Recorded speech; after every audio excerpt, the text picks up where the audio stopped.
Bayangkan, di tengah hutan lebat yang sepi, ada sebuah kolam tersembunyi. Tempat ini bukan kolam biasa. Airnya sebening kaca, sejuk, dan memantulkan cahaya bulan yang menari-nari di permukaan. Disinilah rahasia besar tersimpan selama ratusan tahun, tentang seorang pemuda desa yang mencuri sesuatu yang tak seharusnya ia ambil, dan seorang bidadari yang kehilangan sayap kebebasannya. Sebelum kita masuk ke kisah penuh misteri ini, jangan lupa tekan tombol subscribe, nyalakan lonceng notifikasinya, dan dukung channel ini agar kita bisa terus mengungkap kisah-kisah legendaris Nusantara yang bikin merinding. Oke, kalau sudah siap, kita mulai ceritanya. Misteri Jakatarup. Siapa sebenarnya bidadari yang dicuri selendangnya? Bagian 1, Desa Jakatarup dan awal keanehan. Di sebuah desa kecil yang dikelilingi hutan rimba, hiduplah seorang pemuda bernama Jakatarup. Ia terkenal tampan, gagah, dan punya keahlian berburu yang luar biasa. Tapi di balik semua kelebihannya, Jakatarup punya satu kekurangan, kesepian. Ia sudah lama kehilangan orang tuanya dan hidup seorang diri. Hari-harinya hanya diisi dengan berburu, bercocok tanam, dan sesekali membantu warga desa. Namun, semakin lama, rasa sepi itu semakin menghantui. Andai saja aku punya seseorang yang menemani, batinnya setiap malam. Sampai suatu hari, saat sedang berburu di hutan, ia menemukan jalan setapak aneh yang belum pernah ia lihat sebelumnya. Jalan itu tertutup dedaunan, seperti jarang dilewati manusia. Dengan rasa penasaran, ia mengikuti jalan itu, dan berakhir di sebuah kolam indah yang tersembunyi di tengah hutan. Airnya sebening kaca. Kabut tipis menyelimuti permukaannya. Jakatarup terpana. Namun, yang membuatnya benar-benar terkejut bukan kolam itu, melainkan suara tawa wanita yang terdengar dari kejauhan. Bagian 2, Penemuan yang mengubah takdir. Jakatarup bersembunyi di balik pepohonan dan mengintip. Matanya membelalak.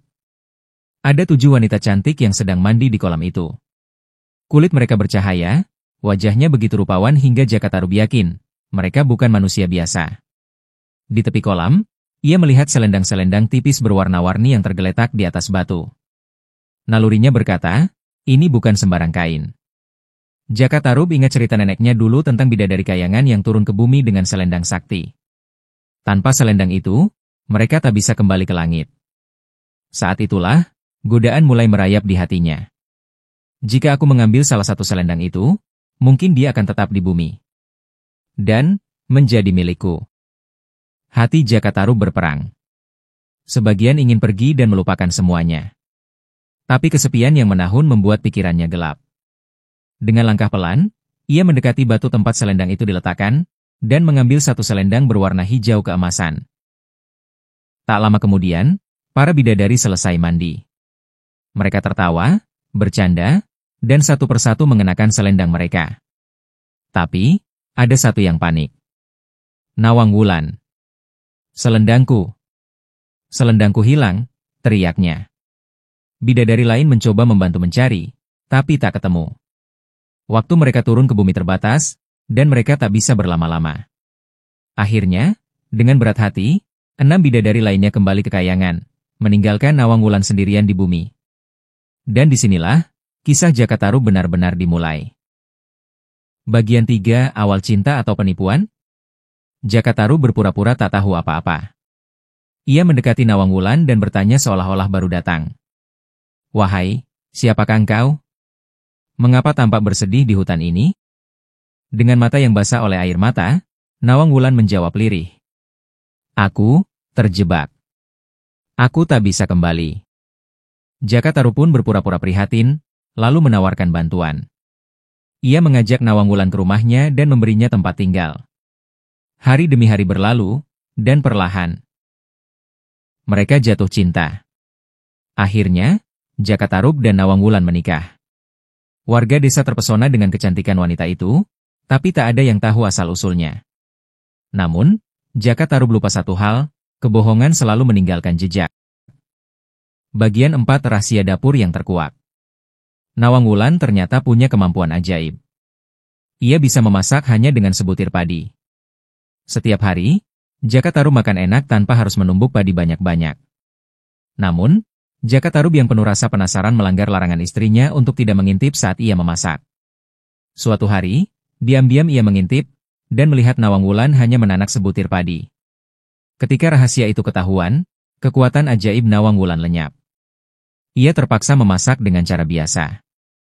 Persediaan padi menipis.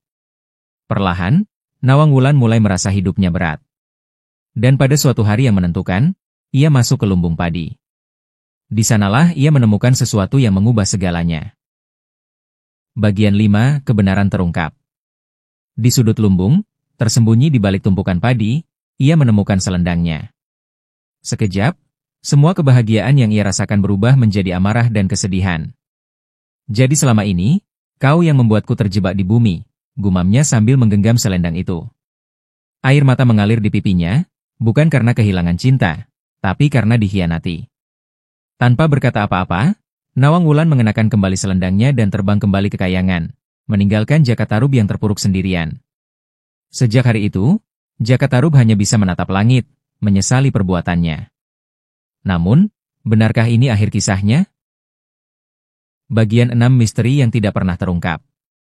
Legenda mengatakan, Nawang Wulan tidak pernah benar-benar melupakan Jakatarub.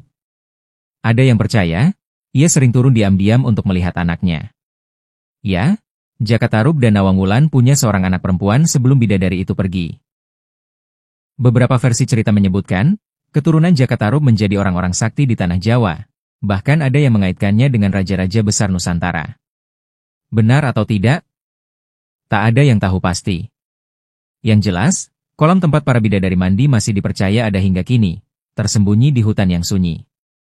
Konon, jika kamu beruntung, atau justru sial, kamu bisa mendengar suara tawa mereka di malam bulan purnama. Kesimpulan. Kisah ini mengajarkan kita tentang keserakahan dan penyesalan. Jakatarub hanya ingin mengusir sepi, tapi caranya salah, ia merebut kebebasan makhluk lain demi keinginannya sendiri. Dan ingat, setiap kebohongan pasti akan terbongkar pada waktunya.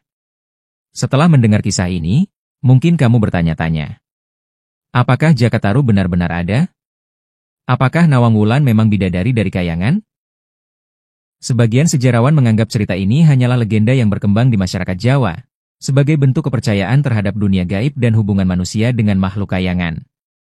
Namun, ada juga yang percaya bahwa kisah ini berakar dari peristiwa nyata, yang kemudian dipenuhi unsur mistis seiring berjalannya waktu. Menariknya, di beberapa daerah Jawa, masih ada tempat yang diyakini sebagai sendang bidadari, kolam yang dipercaya sebagai lokasi mandi para bidadari dalam kisah Jakatarub. Bahkan ada yang mengklaim keturunan Jakatarub benar-benar ada dan menjadi tokoh penting di masa kerajaan Jawa. Jadi, apakah ini sekadar dongeng? Atau ada kebenaran yang tersembunyi? Hanya waktu dan sejarah yang tahu jawabannya. Kalau kamu suka cerita ini, jangan lupa like, komen, dan share supaya lebih banyak orang yang tahu kisah legendaris Nusantara ini. Dan yang paling penting, subscribe agar kamu tidak ketinggalan cerita-cerita menarik lainnya. Sampai jumpa di kisah berikutnya.